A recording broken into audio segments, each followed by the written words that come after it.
everybody, to Bearcat Insider. This is the Boyd postgame show. As I always ask, how do you feel today, Coach? I feel good. Shocker.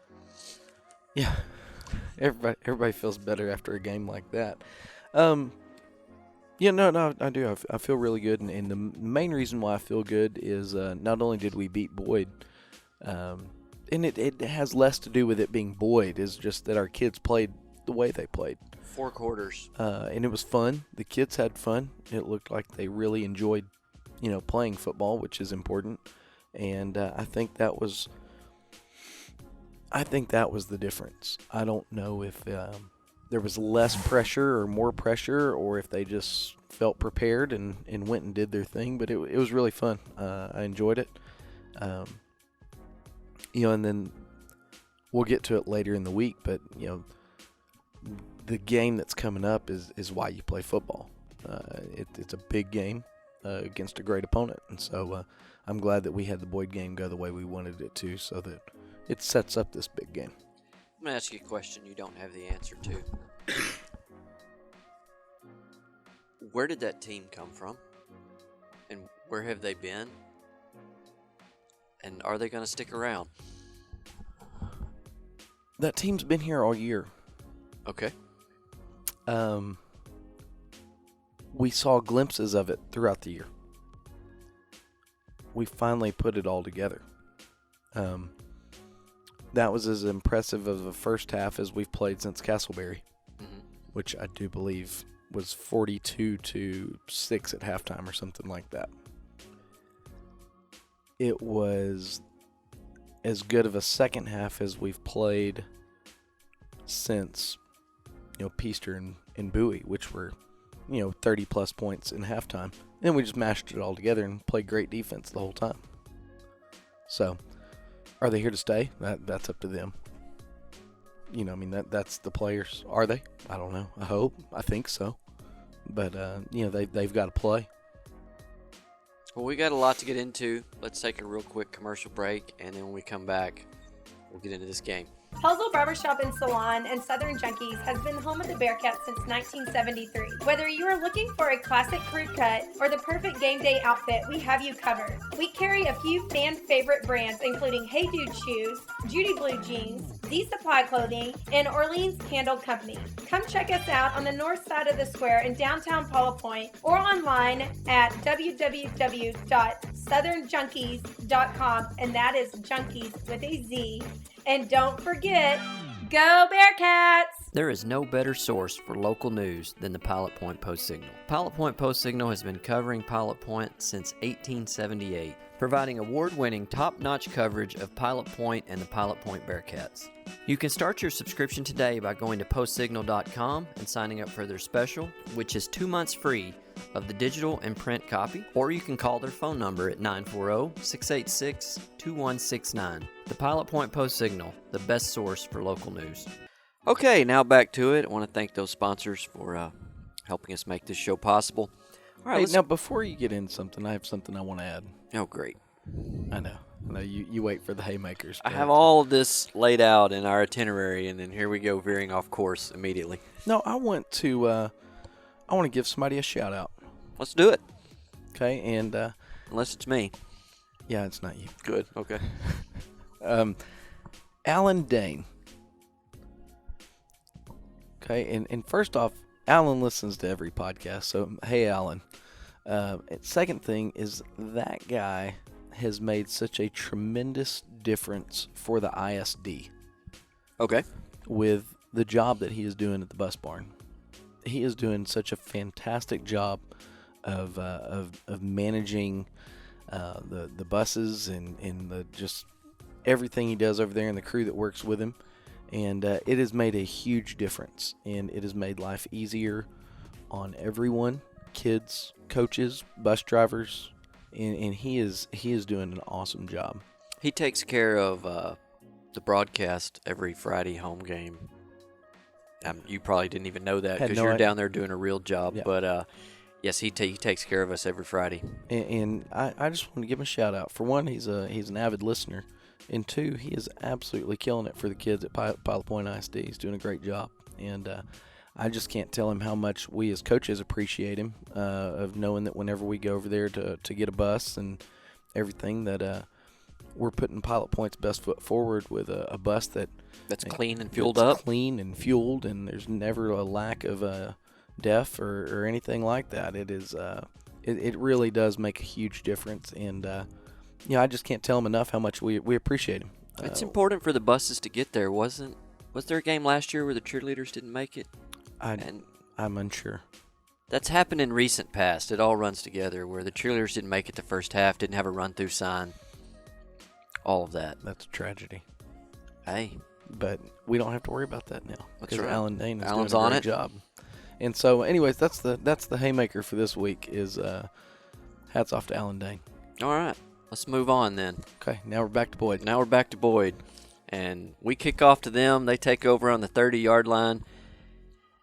And then my first thought, I don't know about your thought, is here we go again. They 14-play drive, and they burn up about 8 minutes on that drive, and then they punch it in. Takes a snap, goes left, and he tiptoes, and I'm not sure. They're going to give it to him. He really didn't run that one with much conviction there, but he got in nonetheless. Two things that bothered me on that drive. We had them at 4th and 7. We jump off sides. Twice. Oh, that's coming up. Then we have them at 4th and 2, and we jump off sides. So, were you thinking like I was? I mean, here we go, 8-minute drive. They're going to try to do to us what Ponder did. It's going to be one of those games. No. Okay. And it's because I never felt that we were out of control. Boyd's a good football team. They are. Yeah. The scoreboard might make people think differently. That's a good football team. And you have to adjust to the speed of the game, and you have to, I don't know. There was no freak out because I felt like we gave it to them with the fourth down stuff. I felt like we helped them. Instead of them earning it, we helped them. And so, for me personally, it came down to how do we respond? Now, if we would have gone 3 and out, oh, baby, I'm worried. But we responded. And so that's why I didn't get that same feeling is, they had success. That's fine. They had to work for it, which is what you're looking for is nothing's easy. They're getting hit. They're getting physical. It was nice to see on that very first drive, number 15 was coming to play. He came downhill and smoked the quarterback, early in the game. And so the pieces were all there to make you think we're going to be okay. And they started – they didn't start fast. It was a 14-play drive. If it would have been a 2-play drive, I might have felt differently. But 14 plays, and okay. And then, like I said, we'll get to it with the next thing we talk about. But what about the 2 offside? It never happened the rest of the game. Was it getting used to his hard count? It's just weird that they both showed up there back-to-back, and then we really didn't have that problem anymore. The first one was a mistake on our part. Mm-hmm. We jumped. We were excited. We were aggressive. We were ready to go make a play, and we jumped. Happens. The second one, I think, was bogus. Okay. I don't think it took us till the first drive to start talking about the refs. Yeah, no. The second one, I did not think that we were in the neutral zone. Did we move? We did move. I don't think that we were in the neutral zone. But it is what it is. Can't do anything about it now. Well, that makes it 7-0. Well, now moving on, Boyd kicks to us. We take over on the 34-yard line. Mm-hmm. Any thoughts going into that first drive? Is there things that you wanted to see or accomplish? Or you just want to make sure that you respond. And even you don't want to paint yourself into a closet where it's, okay, we have to score.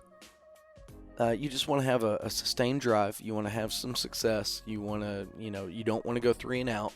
You don't want to turn the ball over. And, you want to answer. And so that was kind of the thoughts there is, hey, we just go answer. And boy, did we try. I don't recall this year. I know you and Coach Peacock will immediately, when I say this, come out of your head and say, no, you're wrong. I've never seen us that aggressive to open a game all year until this game. We'd go deep or deeper, not super deep, and off the fingertips, or we'd have had. Oh, he'd still be running. We'd have a touchdown, just boom, just like that. I mean, it was there. It was a fantastic throw by Max. And was it an easy catch? No, it was not going to be an easy catch. Jay had to. It was full extension, and I do believe you can see a picture of it, the game day photo album. You can on pilotpointbearcats.com. That's correct. And it was there. It was catchable. Like I said, not an easy catch, but I thought we had magic on the first play. But we stayed aggressive. We stayed after it, and Max did Max things. Oh yeah, I mean we Ish started off the night well with on the third play 13-yard run, and then he was just looking strong. It was a different Ish from Ponder, is what you immediately noticed. I don't know what even the guys on the broadcast said, that it was just a feeling with everyone. It's just bizarre how 1 week later a team can have a completely different feeling approaching a game. I mean, they seem more excited, and just everybody was focused. The late Rob Best might have said it best. Ooh, play on words there. But he always, this is secondhand from Coach Lane, would always say that as the temperatures get colder, the Bearcats get better. And so, that's kind of coming to fruition a little bit. I know it's a beautiful week right now and it's a beautiful weather for football, but, it's gut check time. The dominoes are all out there on the table right now, and we're having to, sift through a make or break game, because there was a situation mathematically where if things went a certain way that we're sitting on the outside looking in. And, the kids responded and they took care of business. And so, as we're getting closer to the games that are for all the marbles and for survival, I think the sense of urgency will pick up. Well, to wrap up that drive, Max took it 35 yards on a run down the right side for a touchdown. We'll listen to that real quick. In Boyd Yellow Jacket territory, Max Holler drops back to pass, has some time. He's going to roll up to the right. He's going to run, and he's going to get the first down plus some. Picks up a block from Aston Kirby inside the 15, inside the 10. Great job, Aston. What a run by Max Holler. Anything special about that stands out other than just Max doing Max things, as you say? I thought our guys did an incredibly good job all night of keeping their composure.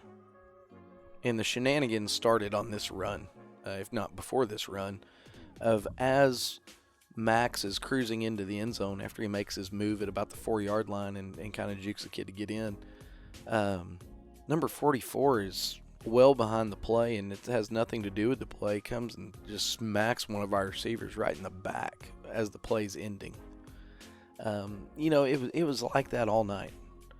And it was a little chippy, as they'd say in hockey. Our kids did a fantastic job of maintaining their composure and not stooping down to that level.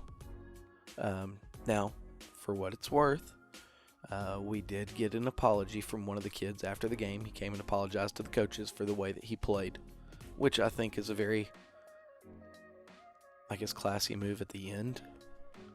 But at least he did it. He didn't have to. Yeah. But it was chippy all night, and I don't know if that was frustration or if that's just being on the edge of out of control. I don't know Boyd's take on things. It could very well be frustration, or it could have been that they, said we got to play till the echo of the whistle. It's awfully early to get frustrated when we're just tying it up at 7-7. Yeah. Yeah. Unless you can already feel how things are going at that point. But that's mainly what stuck out. And then I thought our receivers, for the most part throughout the game, did a good job blocking downfield, and that's something that we've really focused on the past 2 weeks is, effort when you're not getting the ball, effort whenever it's a run play, of trying to block downfield and put yourself in a position that if somebody breaks a run, we're there to make a block. And so I think we're doing a better job of that. Well, it's 7-7. We kick to Boyd. They get the ball on the 20. They run one play for 2 yards, and then our next clip we're going to listen to right now. Lamance takes a snap, and it's going to be a sweep out to the offense's left. Coming through. Fumble, the ball's on there the it is. Jay Cox punched it out, and the Bearcats, Dorian Soroka, jumps on it on the 10-yard line. Dorian. He seems really aggressive, Jay does, about going for the ball. I mean, is that something that you guys teach him? Is that something he's just picked up on his own? But every week he's trying to cause a fumble and make things happen. I mean, it's a focus. We drill it. We that's a focus for the coaching staff is we have a strip drill. We have a fumble recovery drill. We have drills built in to teach those. What you can't teach is a kid's effort that they're going to put into actually applying the drill. And, Jay does a great job of getting after the football. It's just part of his personality as a player is he tries to get the football. And I'm sure we'll talk about it at some point later on, not only with forcing fumbles, but he's kind of a ball hawk. Yes. And so, that's Jay. He's a great football player. My wild theory, going back to the photo album on PilotPointBearcats.com, Lamance is so interested in ripping Jay's head off with his right arm that he forgets that he has a ball in his left arm. Because he's got Jay's head twisted all kinds of ways. And well, thanks for taking one for the team, Jay. Yeah. And then for the second week in a row, weird, odd twist, we cause a fumble. Then we immediately fumble it back to them. Yeah, we're getting good at that. Yeah. That's not something we were really, we don't practice that. Here goes my first homer call of the show. I thought he was down. I've looked at it on the YouTube or Gamecast. I still thought he was down. But I shared my opinion with the referees. Oh, really? Okay, I missed that. Shocking, I know. Yeah, you thought he was down then? I thought that he was down and that his forward progress was stopped. Yeah. So, again, I disagreed with the officials, but, they are the officials, and we respect their calls. But it was not a fumble. So, Boyd gets the ball back for their third drive, and that's on their own 6-yard line. That's the end of the quarter. Go down to the other side of the field, and then Boyd tries to throw a pass. It's incomplete. Actually, Ish dropped an interception. And back to that photo album. I mean, it looks like he's the receiver. It is in his hands. He gently guided it to the ground for them. It was very sweet of him. Like catching an egg. Yes, but he redeems himself. Well, we'll get there. We'll get there. He has to warm those hands up apparently. Yeah. But no, it was a great play by Ish to be in the zip code, and to be able to defense the pass, which is something that we've gotten better at as a secondary, and Ish does a fantastic job on that play to cover up a good receiver and a good throw, really. Ish just ran a better route than the receiver did. Yeah. And then up to that point, what was the most exciting play of the night is Troy gets us a safety. Lamont drops back to pass. He's being pressured. Hasn't avoids one man. Pulled down in the end zone. That should be a safety. Should be a safety. We'll see the call. It is. And it's a safety. A sack there. I think that's Troy Tincher, maybe. I'm not sure who made the tackle. Troy Tincher seems to be the most excited. I'm going to say it might have been him. That was the smoothest safety call I've ever seen by the back judge there. I like that. I wasn't certain that was a safety because I thought they treat that like forward progress. Kind of looked like he dragged him back in there. I was happy to get it, but yeah, well, I mean, they owed us one after the awful fumble call. Okay, maybe that was a makeup call. Yeah, I don't know, but what I do know is that Troy made the play in the end zone and got the sack, and that's a fantastic job by Troy. But it was all the catalyst of it all was Aaron Stripmatter on the other side. Got a fantastic pass rush and forced the guy to move, and when he moved right into Troy's path, and so really good job by those two guys. Taking care of business and making a play.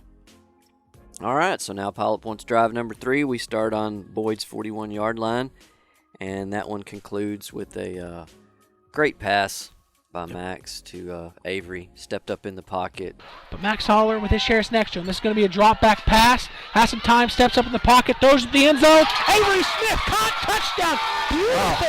Beautiful navigation of the pocket there by Max Holler. Stepped up, kept his eyes downfield, delivered a great ball to Avery Smith in the end zone. If I'm a defensive coordinator and I see 12, my first thought is I'm scared to death of his ability to run the ball. Because he's going to show that a little later. Yeah, we'll talk about that. But not only is Max a tough runner, Max is kind of fast.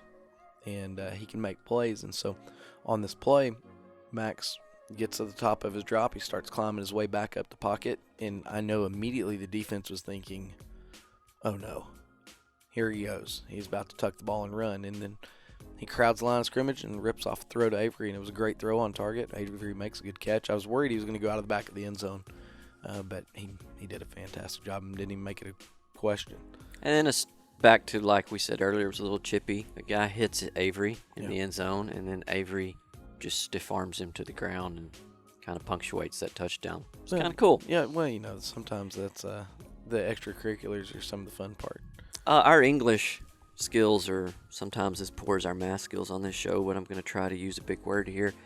That really showed, in my opinion, Max's maturation process throughout the season. That's good. I'm not convinced in the first quarter of the season he would have thrown that ball. I think he would have ran. I think he's matured to the point where he's getting more dangerous for the teams in this state, that he stayed there and let that play develop and throw that pass. That is, because that's not the easy play. The easy play is to tuck it. And I think he could have probably ran it in.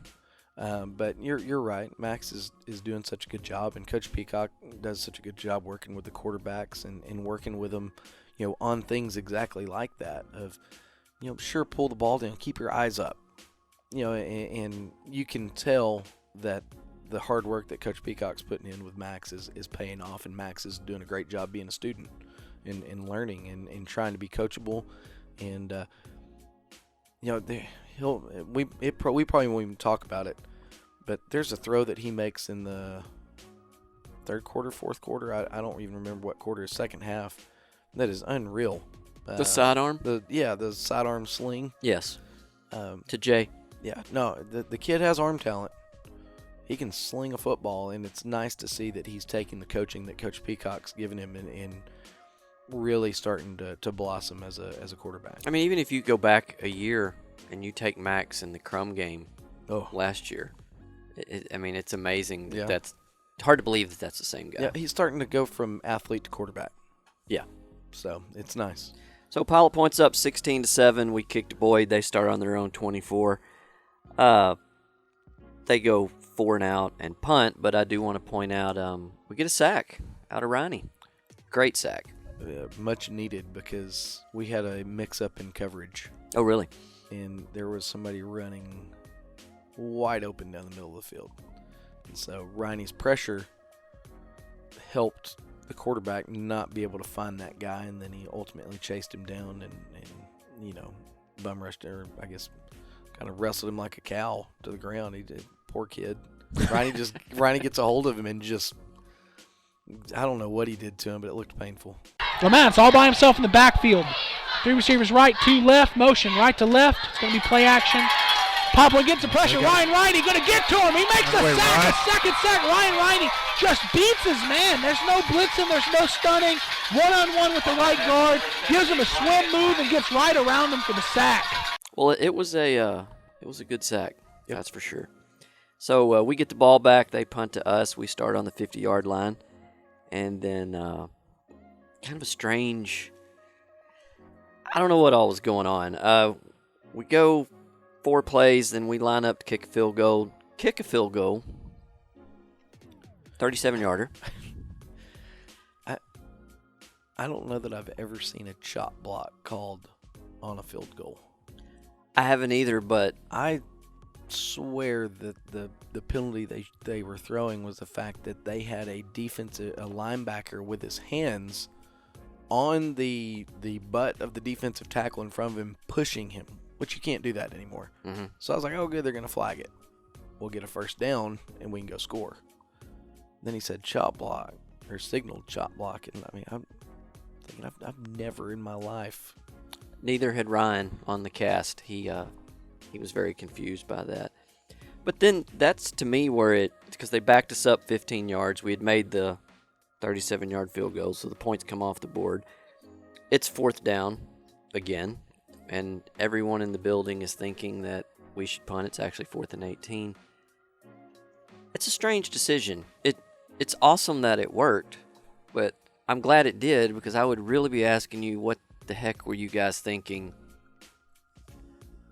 If it didn't work, someone asked you, because it did work. You have to look at the whole picture. I don't get to look from you when it works. You have to look at the whole picture of, at this point, what was the score? 16-7. 16-7. Had they shown much on offense? Not Outside in of my that first opinion, drive, yeah. no, not much. So, yeah, we could have punted it, and maybe we pin them. Or maybe we don't.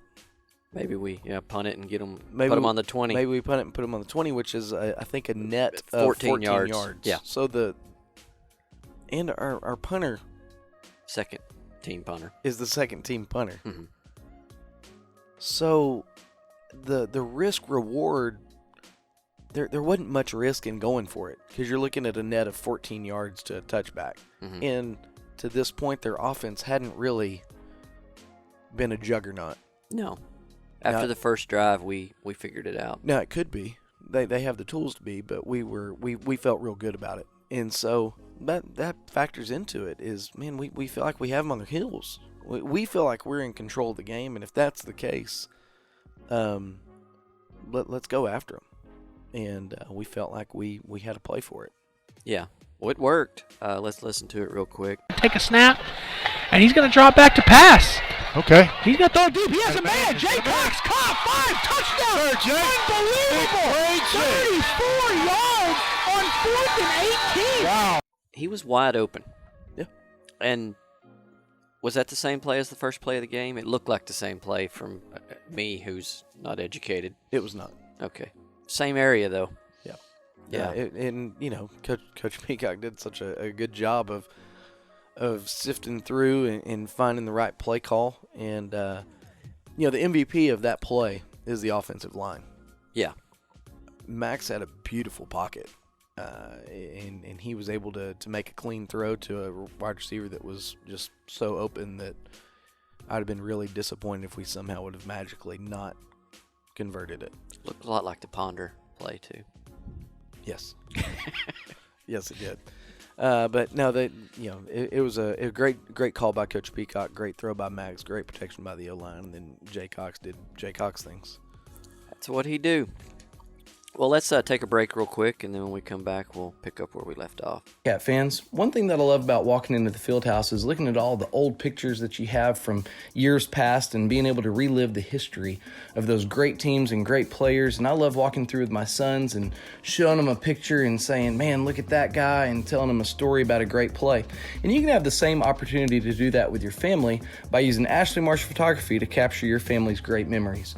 Seeing those pictures of your family will allow you to talk to your kids or your grandkids and tell great stories about things that you've done or things that you've seen or just funny memories that you might have. So if you ever want to document your family's history, please contact Ashley Marsh Photography. You can find her on Facebook, on Instagram using Ashley Marsh Photography, as well as her website, ashleymarshphotography.com. Located in Pilot Point, Texas, the Chandler family has been making custom cabinets for over 40 years. As a team, Chandler Cabinets is committed to designing and building the perfect cabinets for you. They will make the process comfortable and stress-free by personally guaranteeing a superior product built on the standard of superior craftsmanship and immaculate customer satisfaction. From concept to completion, perfect form and function.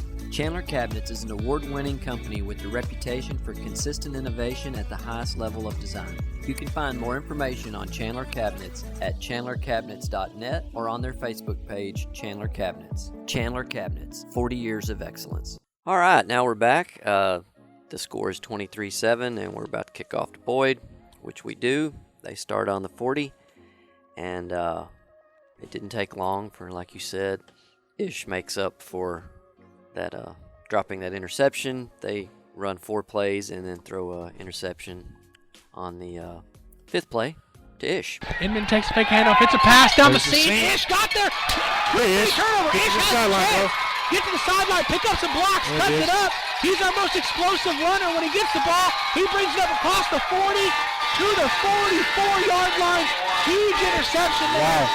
That's, what I was just saying. Boyd needed to finish this drive of substance if they wanted to get back in this, and that was not how you do it. Yeah, and Ish made a great play on the ball. Made a great return. He went up, and, for a minute there, I thought we were about to, 96 yards the other way. Mm-hmm. And then he kind of got caught up in traffic, which, pick sixes are a difficult thing, but he made a fantastic play. Did a good job of sifting through the mess and figuring out where he needed to be, and got there, and this time he caught it, which is good for Ish. I think that's 2 interceptions in 3 games.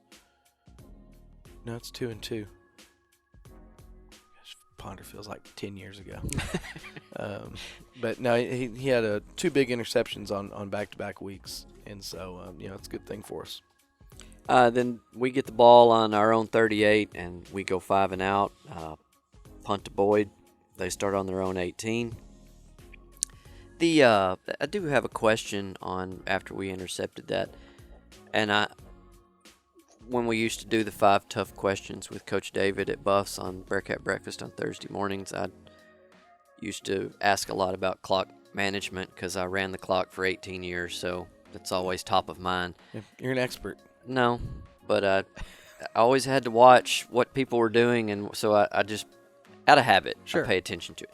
Was there ever a thought, or what is the thought, do you want to pull a Ponder and either score or not score with 0 time left? Because we were a little aggressive there, I thought, which I'm not complaining about, but our aggressiveness gave them the ball back. It's all you want to try to be measured, and if you feel good about it and you feel like you have play calls or you feel like the kids are in a good position, then you go after it, because points are always. Points are hard to come And I by. agree. And I, the first to admit I'm not consistent. Coach David will tell you that probably. Like Wall last year, I was all for, if we could get one more TD on these guys in the first half, this is over, because they. Yeah. And that was the situation here too. But I do think I can't be the only one that's out there looking at that like, hey, risk reward. But again, it goes back to what had their offense done to this point that made us feel like it was going to be a problem. I mean, you're going to make a running quarterback throw? It seems like a win to me. Yeah, especially the way he had been throwing the whole game. I mean, he should, up to this point, he should have thrown 2 picks. They made a huge 4th and 12 conversion at some point. There was a big throw across the middle to number 44 that 14 yards, that was on the drive before this. Yeah, and that one should have been picked off, but it was a good throw. That's why it wasn't picked off. But we were all over it. To this point, there's nothing that would make me say, "Oh gosh, don't give Boyd the ball with a minute left. They might go score." Except that they are capable of doing it. So not that I doubted that, but like I joked with Always on 10 with Todd, I am the voice of the people. For those that there is thought into that, you guys are factoring all of that in, and not only that, the defense that it's just there's a whole lot more into it than just let's just run these plays. Yeah, it's not. It's a conscious discussion amongst the powers that be, being Coach David and Coach Peacock in that situation.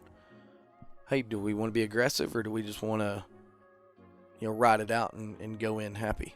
So maybe exact situation, if we were playing gunner, nothing against this, may not have approached it that way. You have to judge who you're playing and the way the tenacity of the defense is at that time, or offense. Yeah, I mean it's going to be a situational decision. And to that point in the game, I felt like we again, almost like Wall, if we punched another one in, nothing against Boyd, but they might not want to come back out of the locker room. Yeah. That's kind of the sense. Or when they go into the locker room, there might be a fist fight between them. Yeah. I felt like we were there of where we could really maximize the effect of them going in halftime and not even feeling like they belong on the field. Yeah. So. Well, we did punt to them, and then they tried to put together a 2-minute offense. Incomplete pass, then they 7-yard pass, 10-yard run, and 10-yard pass, 11-yard pass. Then they clock it and had an illegal formation where the guy's just not set. Is that what the problem was there? They didn't have enough people on the line of scrimmage. Okay. You have to have 7 people on the line of scrimmage, 4 in the backfield, and they were 6 and 5. Okay. And then they ended the half with a throw down to the end zone by the concession stand. And then I got on to number 8. I don't know what you guys told him, but that was one thing that I thought could have been tragic. Just knock it down. It's another thing, back to 5 questions. I used to always ask Coach David about situational awareness. Yeah. Be aware where you are. That's to close out a half. Just knock it to the ground. Weird things happen when you're knocking the ball in the air. you either pick it off and then it's done and over with because you have possession of the ball, or you knock it down, almost like a volleyball spike. Yes. And you just get it away. You do anything besides tip it up into the air. And I chalk that up to not playing a whole lot of defensive football the past couple of years and being young. But, Ate's got to know that he's got to understand what the clock. He's got to understand, how to make that play and what play to make. Well, the only way you are going to learn is to be stuck in that situation. Well, Ish got almost roasted the last play of the half going into Plainview. Mm-hmm. That hadn't happened again. Yeah. I don't think Ish enjoyed the conversations that followed.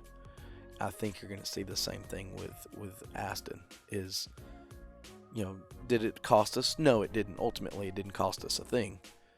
But it cost him a little bit of hide on his backside that got chewed off because, you have to understand the situation. You have to understand what's at stake. And it was almost caught.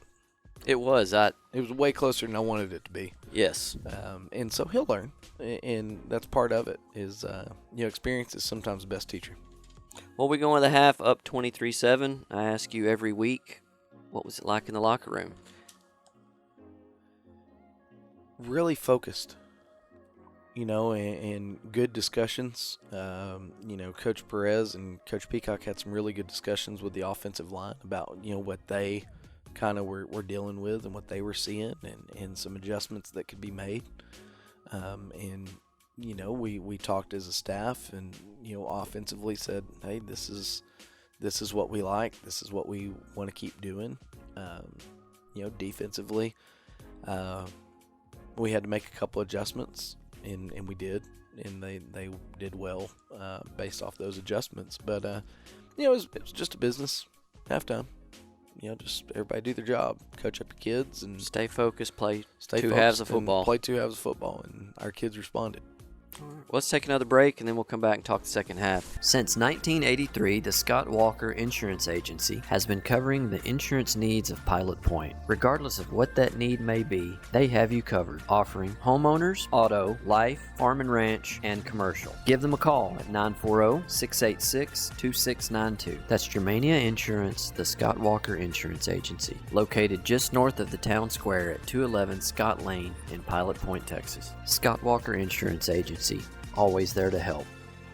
We want to wish our varsity cheerleader, Abby, a great senior year. Love Mom, Dad, and Michael. Hi, I'm Greg Pelzel. Here at Pelzel Printing, we do custom embroidery, custom screen printing, and promotional product. You can reach Greg Pelzel at 940-453-5443. Go Bearcats. Thank you to our sponsors. Second half football, what you got for me? Second half be our 6th drive, which it's kind of odd. Didn't we have 5 drives total against Ponder? Yes. It's just kind of crazy how things work out. I'm telling you, thank you, Boyd, for not running full house triple option. That has been discussed on their chat room this week. Oh, Lord. Okay, second half, we start on our own 31. And then another exciting play. Ish caps it off on a 5-play drive with a 35-yard touchdown run that wasn't really touched. One time about Applebee's, I said, man, what's good here? And he said, not a dadgum thing. And I think that's the way Boyd felt about that second quarter. Well, they're not going to feel this much on defense. Now. This is a Terry Slay line I'm going to steal. But it looked like the Boyd defense was practicing social distancing. They're trying to tackle Ish Harris. Ish Harris takes a big touchdown run there, and you couldn't have scripted a better start to the second half for the Bearcats. No, and hats off to the offensive line. They did a great job, which they did for most of the night.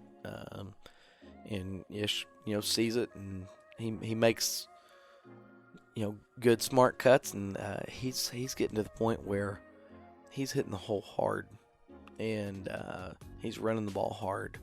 And it's good for the Bearcats. He's an exceptional player, and as long as he keeps trusting that O-line and he keeps taking care of the football and running hard, we're going to be hard to beat, in my opinion. He's really a tough guy to defend if I was a safety and he's coming at me, because he can do two things really well. Ask the kid in paradise. He can decide to just run you smooth over if he wants, or you can go to get him and you're just grabbing air because he's going to jump cut or jump over you, spin move. It's just, I can't imagine being that safety trying to decide, okay, here he comes, what am I going to do and what's he going to do? He's got every tool in the toolbox. It just comes down to when does he want to use those tools. But no, it's just fantastic. He does a good job. Okay, we kick off to Boyd for their 7th drive. They start on their own 25-yard line, and just a lot of trouble from their end. And then that concludes with an interception by Avery. Go for it. So it's going to be on their own 40-yard line. 4th and 6. Lamont's at quarterback. Takes a snap. It's a roll out left. He's going to throw it. He's pressured. Can't be brought down by Troy Tincher. Pushed out. He throws the ball deep. Intercepted. And you know what? I'll take that Twin City turnover. Yeah, I'll take that. It would have been better to just let it fall, but Avery Smith gets a Twin City turnover. Twin City turnover chain's getting some play tonight. Man, you know. Kind of like I was talking about number 8 to end the half and situational awareness. It's actually going to work out to be a positive thing on the next drive for Pilot Point, but that cost us 20 yards or 15, and the end of the first half with Aston and then with Avery, it's these little things that may be important 2 or 3 weeks down the road. Well, and a discussion was had, with Avery about that. Man, it's 4th down, and there's no. It wasn't like he had to intercept it to keep a kid. He made a great athletic play. He to did. intercept He it. lays out and absolutely makes a fantastic catch. But that's one of those things in a closer ball game. It could be a big play. Mm-hmm. But it's also hard to argue with kids about keeping an interception off the stat sheet. Yeah. But it's just one of those things. Situational awareness, they have to understand, and you have to, refrain from making a play, which can be hard at times. Yeah, totally agree. But I think that's a strategy sometimes. They're like, hey, let's just throw it up. Oh, it's like a punt. It can be as what good of a punt. You always hear that. Hey, if they intercept it, it's just like a punt. And sometimes it's better because the punter can't punt it there. Yes. If your quarterback can outthrow your punter, it's a viable strategy. It is. So, back to like I alluded to, that's Max probably appreciates that. Depends how tired Max is. Yeah, I guess so. Because he might have rather run 60 than 80. I don't know. One play drive, Max, 80-yard TD. And let's listen to the press box and get our attention and tell us how many there are.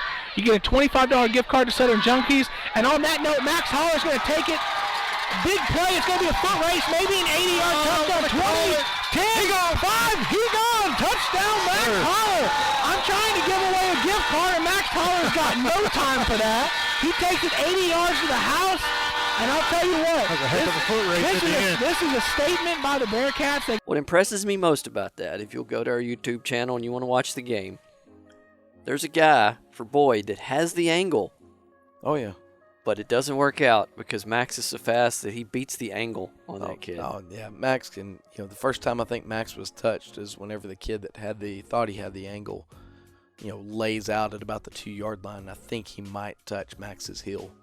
Other than that, it was first off, it was a really good play call by Coach Peacock. And then second, it was a great job by the offensive line. And Ish, who was the back at the time, I do believe, made a fantastic hole for Max. And it was off to the races. And I'll take my chances of number 12 every time.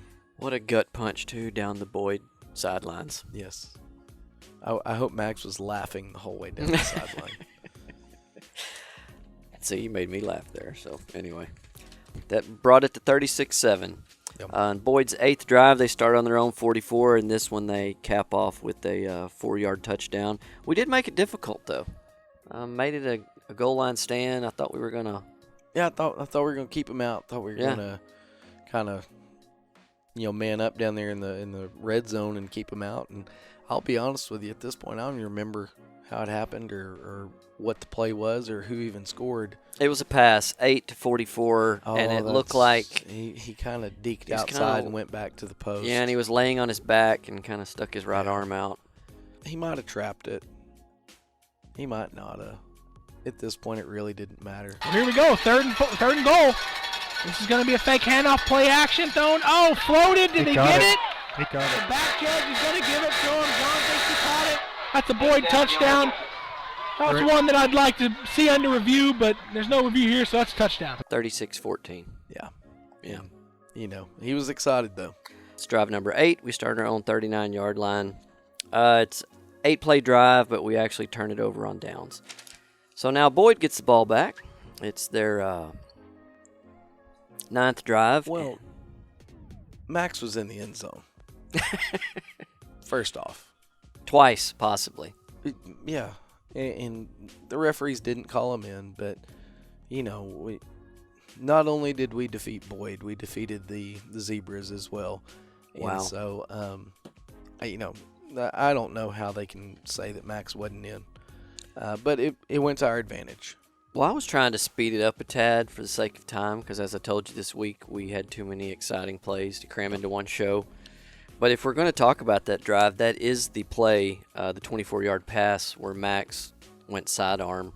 Yeah, and, that was nice. And threw. But anyway. You can catch that on our YouTube channel. You can. The drive ends, turnover on downs. We give them the ball on their own 1-yard line. Lamance makes a 1-yard run. In the second play, they hand it to number 1 around the outside, and Tristan. Then they hand it to number 1, goes around the right side. Aaron Stripmatter and Tristan get our second safety of the game. Yep. They're going to try something different. They got to start taking some chances. We just got a man subbing on. Maybe the defense should sub. They ran in their slot receiver late there. This is going to be handoff up the middle, nowhere to go. Safety. And another Bearcat safety. That is, that's why you don't have a problem going with it. When you have your defense playing the way you're playing, you didn't get in the end zone. 2 plays later, you force your second safety, and the Bearcats extend the lead. I know you're the keeper of all the stats and records. Any idea if we've ever had a 2-safety game? Not that I know of. It's kind of an awkward happening. It is.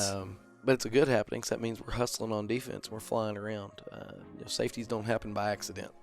No. And what a terrible place to be for Boyd, knowing how things have been going and getting the ball. I know you're excited to keep us from scoring a touchdown, but so, at some point you'd almost wish that we would have scored. Yeah. Because then it would have been a net better. It would have been a 7-point play instead of a 9-point or a potentially 9-point play. Yeah.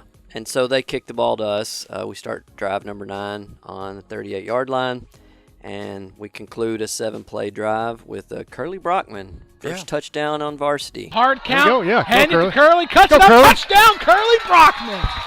Pay dirt, 2-yard touchdown run. Yeah, and the offensive line did great, and Curly made a great cut, and next thing you know, the little dude's popping out the other side of the end zone. Another weird run the field goal team on, run the field goal team off in this drive as well. It was Hoel out there. There was an encroachment on them. It didn't give us first down, but it made the 4th down a little closer. So then I do believe it's 4th and 1. It went from 4th and 4 to 4th and 1. Yeah. And we felt pretty confident at that point. In Hoel's leg, we didn't feel like it was something we needed to work on because he'd been pretty good on PATs and everything else. And then, if you can score a touchdown, why not? Hey, always better. And speaking of that, scoring a touchdown, I know you keep up with that because we've talked about it before during games. Were you scoreboard watching and trying to determine the tiebreakers and calculating them in your head as we went? Or was that nothing? Okay. I was going to say, is that something that didn't matter because we were winning? Well, it mattered less Okay. because we were winning, but there, I never want to count a win before we win. Okay.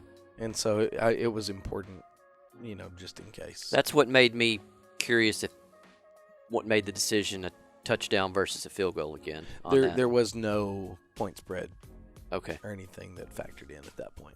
Okay. So after Curly gets his first varsity touchdown, we kick to Boyd again. They start on their own 21. And then Lamance minus 4 yards on a run. And then here we go let's listen to this clip real quick. So it's 2nd and 14. Empty backfield. Quads left, but they got a bunch left as well. Drop straight back to pass. Going to be pressured. Throws the ball out. Picked off. Jay Cox uppercut, the Twin City turnover, pick six. Jay Cox punctuates what has been a dominant football game for Pilot Point. That pick six, which I find most interesting about it, is the defense almost outscored Boyd's offense for the game. That makes 10 points for the defense. Yeah, and if you want to rope in the extra point, 11. Yeah. Which I would, personally. Yeah, I guess, yeah. I didn't think about that. Yeah, I mean, that's impressive. It is. That means that Freeze gave up net 4 points. Yes. It's pretty good. And what a game to conclude. What a game by Jay. We're not concluding the show, but I'm just saying, Jay, great game. No, the Swiss Army knife. Avery, unreal. Yeah. Avery led the team in tackles. I'd believe it. He was all over the place. He played like a man possessed. I don't know what y'all fed him, but keep on feeding him that, or if... He said he had a headache. Okay. Pre-game, so we're going to make sure that he has a headache. Bump him in the head. And he said it was from Coach Kramer's test. And so, sorry, Avery, you can expect more Coach Kramer tests on Fridays. I feel sorry for the other kids in the class. Yeah. But, no, it was a great play by Jay. He undercut an out route and made it look easy. Yeah, it was real easy. He was untouched. Yeah. I mean, yeah, it was kind of a bang-bang play, and we made it. Big play, Jay. So, Boyd gets the ball back again. I'm sure they were thrilled. They do put together, they start moving the ball, actually, until the sixth play of the drive. Curly Brockman again. Yellowjackets.com. Boyd. Here we go, 2nd and 10 from the 36-yard line of the Bearcats. Curly Brockman gets a good off the start, and Curly Brockman forces a fumble. Strip sack down. Can the Bearcats get on it? There's some stuff going on at the bottom of the pile. I'd be upset, too, if I got taken to the woodshed like this. Wow. First of all, he gets held. He puts this crazy spin move, just rotates around out of the guy's arms, and then gets himself a strip sack. Yeah, well, Curly is a mystery because he just has a weird knack for making things happen inexplicably. He's an interesting character, but his hustle during games pays off. You were talking about Boyd and how the game was going after the whistle. On that same play, if you'll notice when they're fighting for the ball, a Boyd player is giving Dakota the business and choking him out. And another Boyd, 62 I believe for Boyd, has to pull his own teammate off of Dakota to stop the whole thing from happening. But you can watch it. It's pretty interesting. You don't even have to go to our YouTube channel for that one because we have Curly's fumble on all of our social media, or his strip sack. Well, and anybody who wants to watch some of these highlights, they can find it on I personally view it on Twitter at Pilot Point Bearcats blog, I do believe. I think so. And then you can find it on Instagram and Facebook as well. That's correct. So we get the ball back and go to what I believe is our first 4 and out. Don't hold me to that, but I think that's our first 4 and out of the game was in the fourth quarter. Yeah, and at that point it was kind of, we were in survival mode. Just let's get out of this thing with them being. Oh yeah, them being a little bit chippy, and just trying to protect our players at that point. Yeah, and then we give it back to Boyd, and they run one play, and that's it. Pilot Point 52, Boyd 14. We had 200-yard rushers on the stat sheet. Max had 126 yards rushing, and Ish had 123. Avery finished the game with 80 yards receiving, and Max threw for 152 yards. Yeah. And then I'm turning the page really quickly here. Yeah, I can't find. It's a really good song. There we go. Sorry. Avery had 10 solo tackles. Yeah, I'd believe it. Yeah, and like I said, he led the team in solo tackles. As far as total tackles, it was Dorian.